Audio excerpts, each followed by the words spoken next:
কি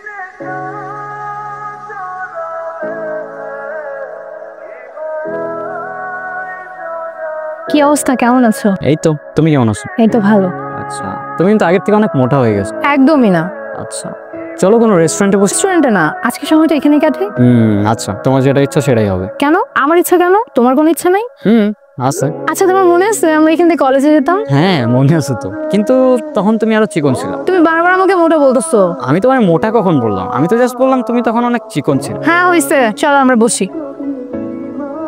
বাহ, আমার দিয়ে ডায়েরিটা তো দেখি এখনো যত্ন করে রাখছো।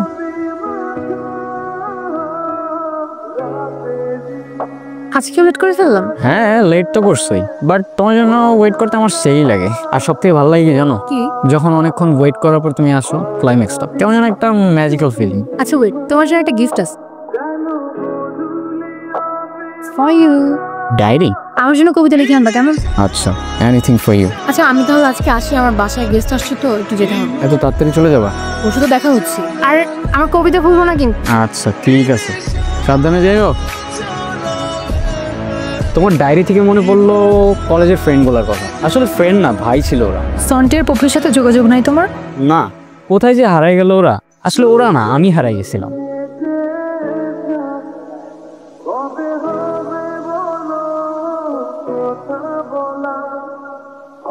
বন্ধু, তোর হাব ভাব কিন্তু আমার বেশি ওটা ভালো লাগতেছে না। কেন, আমি এবার কি করলাম? আমার থার্ড সেন ধরে বলতেছে তুই অলরেডি একটা রিলেশন আছে। রিলেশন কি? রিলেশন মানে বুঝছ না, একজন আরেকজনের সাথে সম্পর্কে থাক। তাহলে তো আমি তোর সাথে রিলেশনে আছি। আরে এমন না, তাহলে কেমন? ধর একটা ছেলে একটা মেয়ের আই লাভ ইউ বলছে, মেয়ে রিপ্লাই দিছে আই লাভ ইউ টু, এটাতে বলে রিলেশন। কিন্তু এখানে কথা আছে, এখানে যদি মেয়ে ছেলে আই লাভ ইউ বলে এটা কিন্তু রিলেশন হবে। কেন এমন কেন? কারণ এটাই সাইন, এটাই রুলস। পারিয়া, শোনো শোনো। কি হয়েছে, এত এক্সাইটেড কেন? তুমি কি রিলেশন মানে জানো? হ্যাঁ, এটা কে না জান। রিলেশন মানে একটা সম্পর্ক।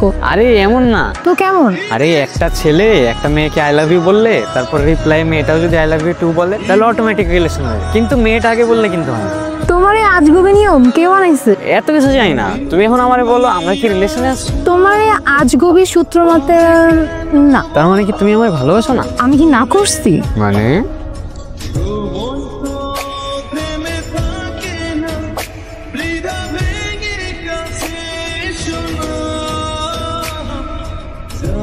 তখন তো তুমি অনেক পাতনা ছিলা।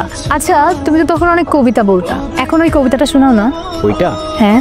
The angels sing when you are near. Within your arms, I have nothing to fear. You always know just what to say. Just talking to you makes my day. A million stars up in the sky, one shines brighter. I can't deny. A love so precious, a love so true, a love that comes from me to you. আচ্ছা, তোমার তাহলে মনে আছে আমার কবিতার কথা? হ্যাঁ। আচ্ছা শোনো, আমাদের তো কালকে থেকে আর দেখা হবে না। কেন? কেন মানে কি, লকডাউন দিচ্ছে, কালকে থেকে সব বন্ধ, স্কুল বন্ধ, কলেজ বন্ধ, কবে না কবে খুলে কোনো ঠিক ঠিকানা আছে? তার মানে আমাদের আর দেখা হবে না? আমি তোমায় না দেখে থাকবো কেমনি? এখন আমি কি করব বলো? সিচুয়েশন কি আমাদের হাতে আছে? কত মানুষ মারা যাচ্ছে প্রতিদিন। আচ্ছা আমি আসি। আচ্ছা আমি মেসেজ করবো নি। আর তুমি মন খারাপ করো না তো, আমি সুযোগ পেলে দেখা করতে আসবো। তারপর 6 মাস আমাদের আর কোনো দেখাই হয়নি। 6 মাস 18 দিন পর দেখা হয়েছিল। সেদিনটা আমাদের জীবনে না আসলেও পারতো।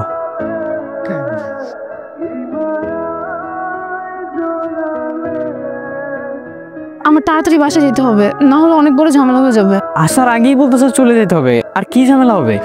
আমি জানি না আমি তোমাকে এখন কেমনে বুঝাবো। তুমি কাঁদতেছো কেন? আমার বলো কি হয়েছে, আমার বলো। তুমি আমার বলো না কি হয়েছে। আমি কতদিন ধরে তোমার মেসেজ দিতেছি, তোমার টেক্সট করতেছি, তুমি একটা রিপ্লাই করতেছো না। আমার তো টেনশন হয় নাকি? আমি শেষ, আমার সবকিছু শেষ হয়ে যাচ্ছে। তুমি আমার একটু এক্সপ্লেইন করে বলো না প্লিজ। গত 6 মাস ধরে লকডাউন, পড়ালেখা সব বন্ধ, বাসা থেকে বারবার বিয়ের প্রেশার দিচ্ছে। আমি বিয়ে করবো না দেখে ভাইয়া আমার ফোনটাও নিয়ে গেছে। 2বার ছেলেপক্ষ দেখতে আসছে, আমি রাজি হইনি। আজকে আমি অনেক কষ্ট করে লুকিয়ে তোমার সাথে দেখা করতে আসছি। তুমি কি বলতেছো? বিয়ে হয়ে যাবে মানে?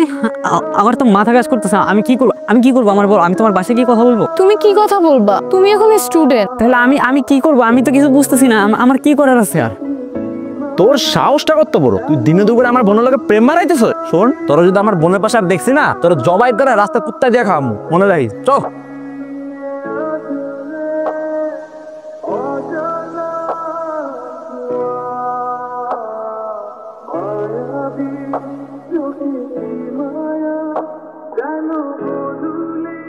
পূজা, ওর হাজবেন্ড আসতেছে। ও নির্জন, আপনারা তো একসাথে পড়তেন, আপনার কথা ওর কাছে অনেক শুনেছি। আচ্ছা নির্জন শোনো। এই চলো তো, আমাদের লেট হয়ে যাচ্ছে। নির্জন